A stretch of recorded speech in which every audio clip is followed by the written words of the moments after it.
प्यारे दोस्तों, वेलकम हो आपका मेरे यूट्यूब चैनल में। आज जो हमारा टॉपिक है वो है linear equation in one variable. इसमें हमें थोड़ा सा इसका इंट्रोडक्शन देना है कि कॉन्सोनेंट्स होते क्या है, वेरिएबल्स क्या होते हैं, टर्म्स क्या होती है और अलजेब्रिक एक्सप्रेशन होती क्या है, और इसके बाद हमें देखते हैं कि इक्वेशन क्या होती है। ठीक है, चलिए दोस्तों, वीडियो शुरू करने से पहले मेरी आप सबसे ये गुजारिश रहेगी कि मेरे वीडियो को लाइक, शेयर और सब्सक्राइब करना ना भूलेगा, ताकि जब मैं भी कोई वीडियो अपलोड करूं वो आप तक पहुंच जाए और आप उससे फ़ायदा उठा सके। चलिए अब हम शुरू करते हैं। पहले हम देखते हैं कि कॉन्सोनेंट्स होते क्या है। ठीक है ना,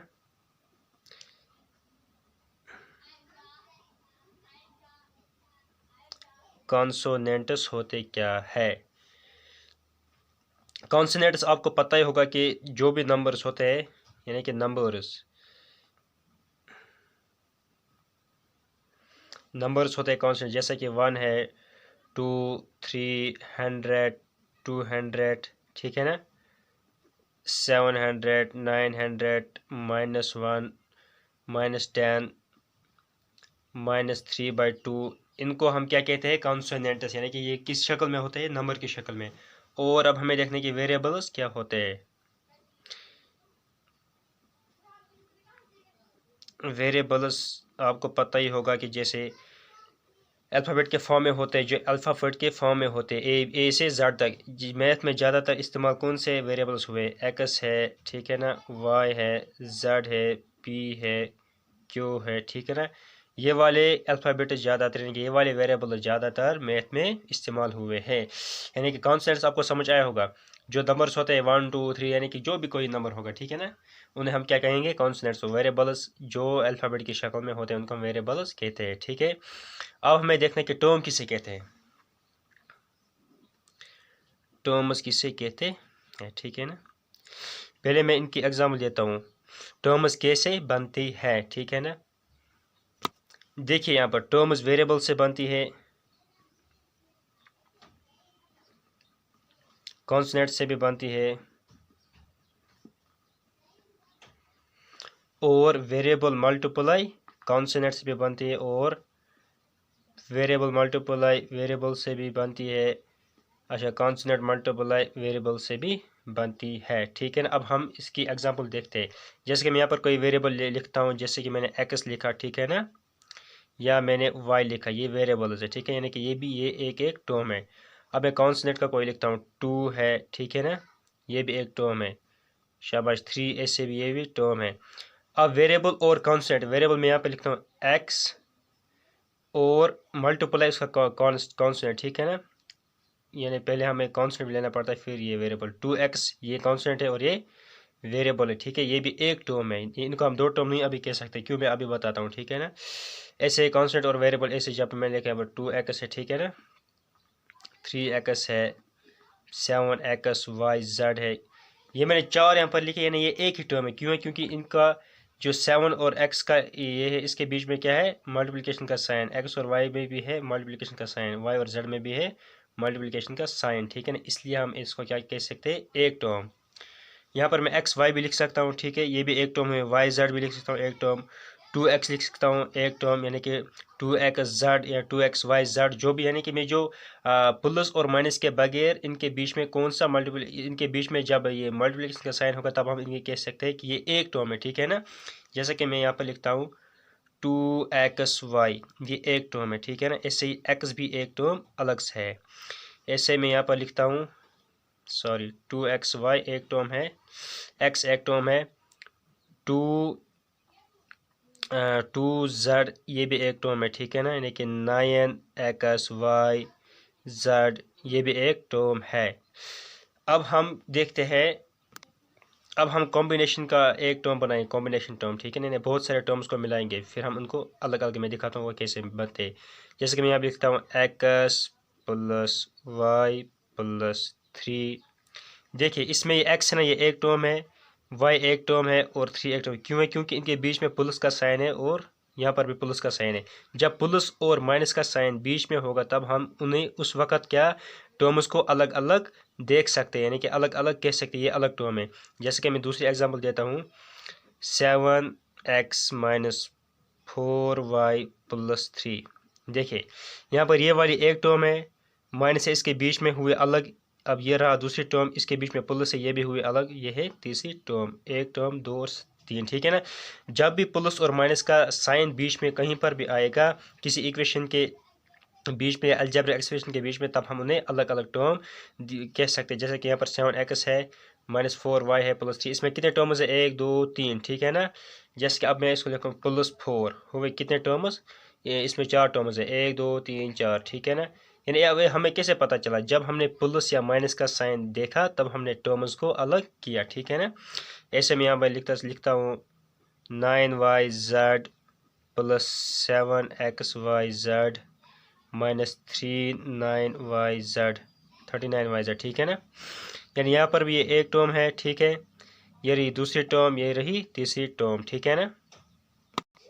अब आपको समझ आया होगा कि टर्म्स किसे कहते हैं, ठीक है ना। हमने आपको सिखाया कि टर्म्स कैसे हम लिख सकते हैं। अब हमें क्या देखना है कि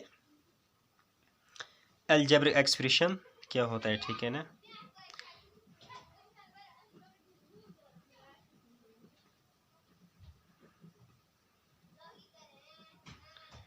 इसकी डेफिनेशन में सिंपल सा लिखता हूँ कि combination of terms,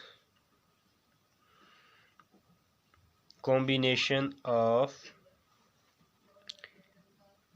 terms we call algebraic expression, ठीक है ना। कैसे? जैसा कि मैं यहाँ पर लिखता हूँ कोई algebraic expression 2x + 4y - 2, ठीक है ना। ऐसे मैं लिखता हूँ x + 3 + 9, कुछ भी मैं यहाँ पर लिखूँ इनको, यानी कि ये कॉम्बिनेशन नहीं है, ये भी एक टर्म, दूसरी टर्म और तीसरी टर्म, यानी ये है ना कॉम्बिनेशन 1 2 3, यानी कि इनका मिलावट, यानी इनकी जोड़ 1 2 3 1 2 3। यहाँ पर मैं 4 भी लिख सकता हूँ, प्लस x लिखूँ या कुछ भी लिखूँ, यानी कि combination of terms we call algebraic expression, ठीक है। अब हमें देखना है कि इक्वेशन होती क्या है, ठीक है ना।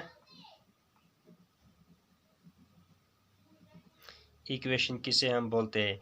यानी कि जब भी कोई अलजेब्रिक एक्सप्रेशन हो उसके बीच में इक्वलिटी का साइन आए, उससे हम इक्वेशन कह सकते हैं, ठीक है ना। जब इक्वलिटी के इस साइड भी कुछ टर्म्स हो और राइट साइड में भी कुछ टर्म्स हो, उस बीच में उनका क्या हो? इक्वलिटी का साइन। मैं अब एग्जाम्पल इसका लिखता हूँ, ठीक है ना। जैसा कि मैं यहाँ पर लिखूँगा x + y = 2 + 3, ठीक है। ऐसे ही x + 3y = 4x - 4, ठीक है ना। इनको हम इक्वेशन कह सकते हैं क्योंकि इसके बीच में इक्वलिटी का साइन है। इसके राइट साइड में भी एक्स ये टर्म्स है और लेफ्ट साइड में भी टर्म्स है, ठीक है। चलिए अब हम अपना एक्सरसाइज शुरू करते हैं। सॉरी, पहले हम थोड़ा सा कुछ एग्जांपल्स देंगे, उनको सॉल्व करेंगे, फिर उसके बाद हम अपनी एक्सरसाइज शुरू करते हैं, ठीक है। देखिए इसको कैसे करना है। मैंने यहाँ पर लिखा एक एक्सप्रेशन मैंने लिखी, ठीक है ना। इक्वेशन ये है एक 2x - 3 = 7, ठीक है ना। यहाँ पर हम x का वैल्यू निकालना है। हम पहले यहाँ पर लिख सकते हैं, जो ये याद रखना, जब भी वेरिएबल कोई टर्म हो, वेरिएबल वाला टर्म, उसको एक साइड में पहला लाना पड़ेगा, ठीक है ना। और जो कॉन्स्टेंट्स बचेंगे उसको इक्वलिटी के दूसरे साइड में लेने पड़ेंगे। यहाँ पर ये जो कॉन्स्टेंट वाली टर्म है इसको हम इधर शिफ्ट करेंगे, ठीक है ना, राइट साइड में। जब हम किसी भी टर्म को कहीं पर भी शिफ्ट करें, चाहे राइट साइड में या लेफ्ट साइड में, राइट से लेफ्ट, फिर उस वक्त उसका साइन चेंज होता है। यहाँ पर ये नेगेटिव में या आएगा पॉजिटिव में, ये माइनस से बनेगा यहाँ से प्लस। देखिए इसको कैसा करना पड़ेगा। पहले हम यहाँ पर लिखते हैं 2x = ये 7, हम इसको शिफ्ट नहीं करेंगे, इस -3 को इधर शिफ्ट करना है। -3 यहाँ पर यहाँ जाकर क्या बनेगा? +3, ठीक है ना। यहाँ पर क्या मिलेगा अब हमें रिजल्ट? 2x = 7 + 3 कितना हुआ? 10, शाबाश। अब हमें x का वैल्यू निकालना है, पहले से हमें बोला गया कि x का वैल्यू निकालना है, ठीक है ना। x = यहाँ पर मल्टीप्लिकेशन में है, ये जाएगा यहाँ पर डिवाइड में और 10 ऊपर, ठीक है। 2 1 = 2, 2 5 = 10, यानी x की वैल्यू कितनी निकली? x = 5, ठीक है। यानी कि अब हम देखना है कि जो ये है ना, ये x की वैल्यू 5, ये इस साइड और उस साइड में बराबर है कि नहीं, ठीक है। चलिए अब हम लेफ्ट वाला साइड निकालते हैं, ठीक है ना। यहाँ पर मैं एग्जाम्पल देता हूँ, आपको नहीं निकालना पड़ेगा, मैं ये आपको समझाने के लिए यहाँ पर करवाता हूँ। 2x-3 है लेफ्ट साइड में, ठीक है ना, और राइट साइड में क्या है 7 को यहाँ पर रहने दो। पहले हम लेफ्ट साइड का देखेंगे क्या लेफ्ट साइड राइट साइड के बराबर में है कि नहीं। LHS is equal to RHS और नॉट, ठीक है ना। 2 मल्टीप्लाई x की वैल्यू क्या निकली यहाँ पर 5, ठीक, -3 इक्वल टू 7 का यहाँ पर रहने दो। 2 5 ज़ा 10 -3 इज इक्वल टू 7, 10 में से 3 7 इज इक्वल टू 7, यानी कि यहाँ पर LHS क्या बराबर निकला RHS के, ठीक है ना। आपको समझ आया होगा। यहाँ पर आपको कुछ बेसिक कंसेप्ट याद रखने, जब हमारे पास ऐसी इक्वेशन आएगी, पहले हमें वेरिएबल टर्म, जो वेरिएबल वाले टर्म होंगे उनको एक साइड रखना है, ठीक है ना, और जो कांस्टेंट वाले टर्म है उनको दूसरे साइड में रखना है, ठीक है। चलिए हमारा जो टॉपिक था, मैंने उसका आपका मीनिंग नहीं समझा, पहले मैं उसका आपको मीनिंग समझाता हूँ, ठीक है ना। Linear equation in one variable, ठीक है। यहाँ पर है लीनियर का मतलब क्या होता है। लीनियर का मतलब होगा जिस वेरिएबल का पावर 1 होगा, 1 से ज़्यादा नहीं होने चाहिए। जैसे कि हम यहाँ पर लिखते थे 2x-3, है ना, ये जो ना x की पावर क्या है 1, ठीक है ना। अगर यहाँ पर ऐसा होता 2x², फिर ये लीनियर इक्वेशन नहीं आता, क्योंकि लीनियर का मतलब भी है कि वेरिएबल का पावर क्या होना चाहिए 1, ठीक है ना। अगर 2 रेज पावर 2 है, चाहे हम यहाँ पर 3 भी लिखेंगे, फिर ये लीनियर इक्वेशन नहीं होती। इक्वेशन आपको मैंने समझाया इक्वेशन किसे कहते हैं। अभी जो ये है ना इक्वेशन 2x-3 इक्वल टू 7, यानी कि जिसके दोनों साइड में टर्म्स हो, ठीक है ना। वो वन वेरिएबल का मतलब क्या है, यानी कि यहाँ पर आपको कहीं नहीं मिलेगा, इस एक्सरसाइज में आपको कहीं नहीं मिलेगा 2xy, यानी कि 2 के साथ xy, यानी कि एक ही वेरिएबल होने चाहिए, चाहे y हो या x हो, एक ही होने चाहिए, दो नहीं होने चाहिए, ठीक है ना। इसलिए इसका नाम पड़ा है linear equation in one variable, यानी कि ये क्या कहते हैं इसको, वेरिएबल भी एक ही होना चाहिए और उसका पावर भी एक ही होना चाहिए, ठीक है ना, 1 होना चाहिए। यहाँ पर मैं लिखता हूँ 7x + 4y इक्वल टू 9, ये मैं ऐसे ही लिखता हूँ, ठीक है ना, एग्जाम्पल के तौर पर। यानी यहाँ पर भी x की पावर क्या है 1, अगर x की पावर 2 होता फिर होता है x², ठीक है ना। फिर हम ऐसे इसको लिख सकते हैं, जैसे मैं यहाँ पर लिखता हूँ 7, अगर x का पावर 2 होता 7x मल्टीप्लाई x, क्योंकि ये 2 बार है, x × x हो x², ठीक है ना, +4y, क्योंकि यहाँ पर इसकी पावर 1 ही है, इसीलिए हमने लिखा 7x, इसीलिए यहाँ पर इसका नाम पड़ा है linear equation in one variable. यानी कि इस एक्सरसाइज में, इस चैप्टर में आपको ये वाले क्वेश्चन आपको सॉल्व करने, यानी कि जिस वेरिएबल का पावर भी 1 होगा और वेरिएबल भी उसके साथ एक ही होगा, ठीक है ना। अब हमारे पास दूसरा एग्जाम्पल, ठीक है ना। 2y is equal to 2y + 9 is equal to 4। अब आसान है करना, मैंने आपको अभी सिखाया। ये जो है ना, ये वेरिएबल वाली टर्म, इसको साइड में रखेंगे पहले, ठीक है ना। 2y इज इक्वल टू, ये कॉन्स्टेंट वाला टर्म है, इनको कहाँ लेना है राइट साइड में, चाहे आप यहाँ से इधर शिफ्ट करो या यहाँ से वहीं। अगर आप 2y को इधर शिफ्ट करोगे वो भी ठीक है, इसको राइट में लिखोगे, लेकिन क्योंकि बाद में फिर भी ये वेरिएबल वाला पहले ही लिखना पड़ता है, ठीक है ना, क्योंकि हमें y की वैल्यू इस वक्त निकालनी है। 2y इज इक्वल टू 4 अपनी जगह, ये +9 इधर जाएगा, ट्रांसपोजिंग इसकी करेंगे, +9 यहाँ जाकर क्या बनेगा -9, ठीक है ना। अब 2y अपनी जगह आएगा इज इक्वल टू 4 - 9, यहाँ पर प्लस में साइन है, यहाँ पर माइनस, प्लस माइनस हुआ माइनस, 9 में से 4 आएगा 4, यहाँ से आएगा 5, लेकिन आएगा -5, ठीक है ना। अब रही यहाँ पर y की वैल्यू, मैंने आपको ऊपर भी सिखाया, ये y यहाँ पर मल्टीप्लाई में है, ठीक है ना। y इसे हम लिखते हैं इज इक्वल टू, ये जो y मल्टीप्लाई 2 है ना, इसका मल्टीप्लाई में 2 जाएगा नीचे डिवाइड में और -5 आएगा ऊपर, यानी कि y की वैल्यू क्या निकला, 5/2। अब हम चेक करते हैं क्या इस साइड की वैल्यू और इस साइड की वैल्यू बराबर है कि नहीं, ठीक है। चलिए अब हम इसका ये चेक करते हैं ये बराबर आएगा कि नहीं। जैसे अब हमें था 2y + 9, ठीक है, इक्वल टू 4। 2y की वैल्यू क्या है यहाँ पर -5/2, -5/2, ठीक है ना, +9, ये 2 कैंसिल, यहाँ पर क्या बचा, इक्वल टू 4, यहाँ पर भूल ही गया था, -5 + 9 = 4, -9 में से 5 आया यहाँ पर 4 = 4। यहाँ पर आया left hand side is equal to right hand side. चलिए अब हम अपनी एक्सरसाइज शुरू करते हैं। एक्सरसाइज 2.1 है, ठीक है ना। एक्सरसाइज 2.1 पहला पार्ट क्या है हमारे पास। Question number 1, x - 2 = 7। आसान है, ठीक है ना। x का वैल्यू निकालना है। x = ये जो -2 है इसको कहाँ ट्रांसफ़र करेंगे, राइट साइड में। x = ये 7 अपनी जगह आएगा 7, -2 यहाँ जाके क्या बनेगा +2, ठीक है ना। x की वैल्यू क्या आई, x = 7 + 2 कितने हुए 9 निकला हमारे पास पहले सवाल का जवाब, ठीक है। वन करो उस दोयम सवाल, ठीक है। y + 3 = 10, ठीक है। यहाँ y एक वैल्यू निकाल ठीक है। y = 10 + 3 का सिवर क्या बन -3, ठीक है। यानी कि y एक वैल्यू का बराबर रहा दाव मज कटो 3 तक क्या बचाए 7, ठीक है। y की वैल्यू हमारे पास 7 निकल आई, ठीक है। अब हमारे पास तीसरा क्वेश्चन, ठीक है। 6 = z + 2, ठीक है। मैं इससे z लिखता हूँ ताकि आपको समझ आए। हमें z क्या वैल्यू निकालनी है, ठीक है ना। हम पहले करते हैं z को लाएंगे इस साइड में क्योंकि हमें कॉन्स्टेंट से अलग करनी है। z = 6 अपनी जगह, ठीक है, +2 यहाँ जाकर क्या बनेगा -2, ठीक है। यानी मैंने कैसे किया, ये जो है ना z मैंने लिखा अपनी जगह, ठीक है। नहीं सॉरी,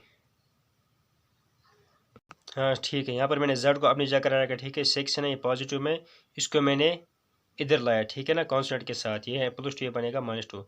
z की वैल्यू क्या निकल आई 6 में से 2 4, ठीक है। अब हमारे पास चौथा क्वेश्चन है 3/7 + x = 17/7, ठीक है।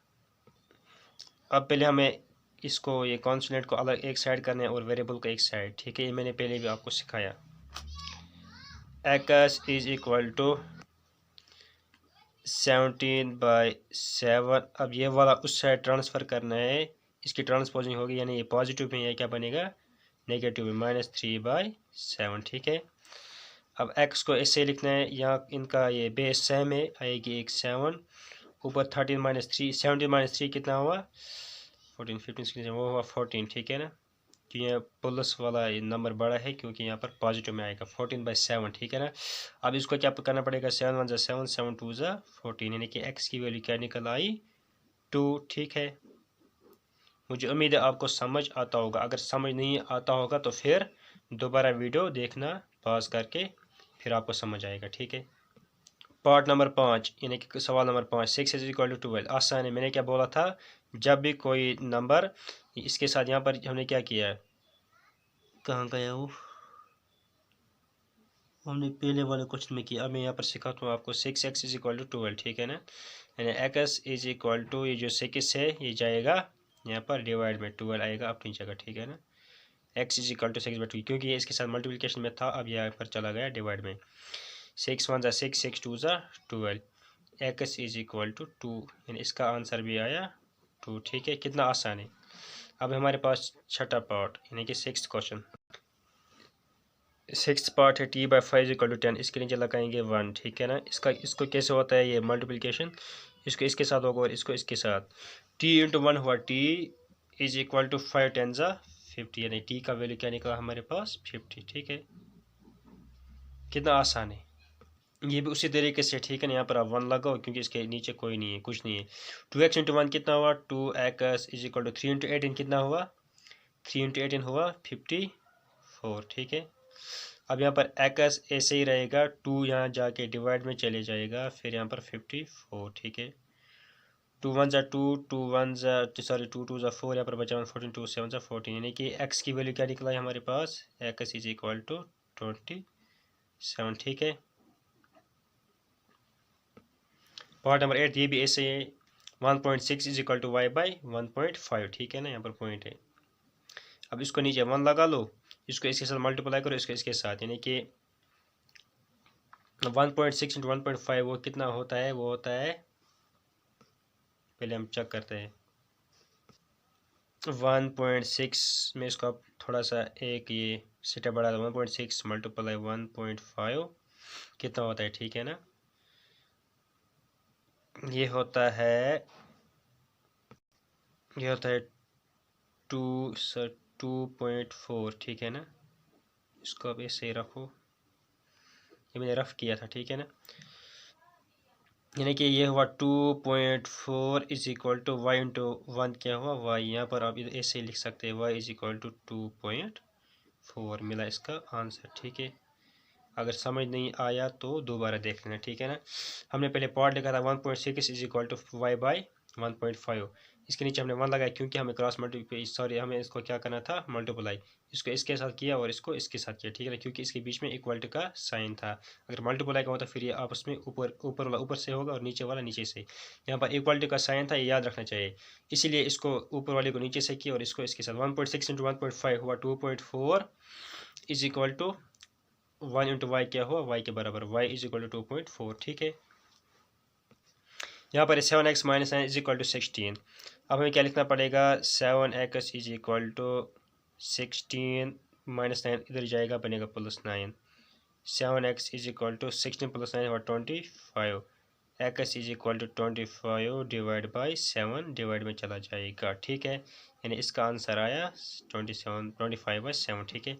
अब हमारे पास 10th है 14y minus 8 is equal to 13, यहाँ पर हम लिखेंगे 14y is equal to 13 minus जाएगा इधर बनेगा +8, आपको मैंने ये पहले भी सिखाया है, जाएगा 14y is equal to 21, y is equal to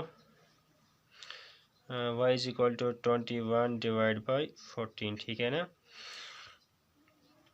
7 2 ज़ा 14, 7 3 ज़ा 21, यानी कि y की वैल्यू क्या आई 3/2, ठीक है ना, y इज इक्वल टू 3/2। अब हमारे पास 17 + 6p इज इक्वल टू 9, ठीक है ना।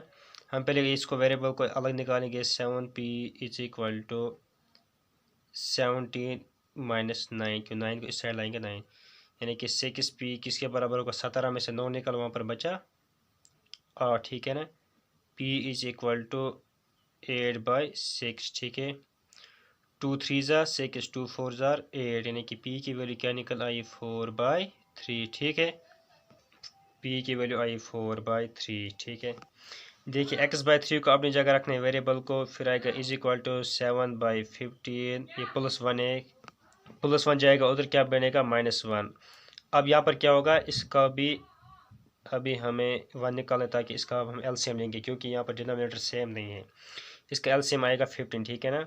15 को 1 के साथ मल्टीप्लाई करो, आएगा 15 को 15 के साथ, ठीक है, आएगा 15, यहाँ पर भी 15 के साथ करना पड़ेगा, ठीक है, यहाँ पर 1 के साथ। x/3 is equal to 7 minus 1 into 15 क्या हुआ 15 डिवाइड बाई 15, ठीक है। अब लिखना है x/3 is equal to 7 minus 15, यानी कि प्लस माइनस हुआ, -15 में से 7 आएगा -8 शायद, हाँ, -8 डिवाइड बाई 15, ठीक है। अब यहाँ पर क्या होगा, x,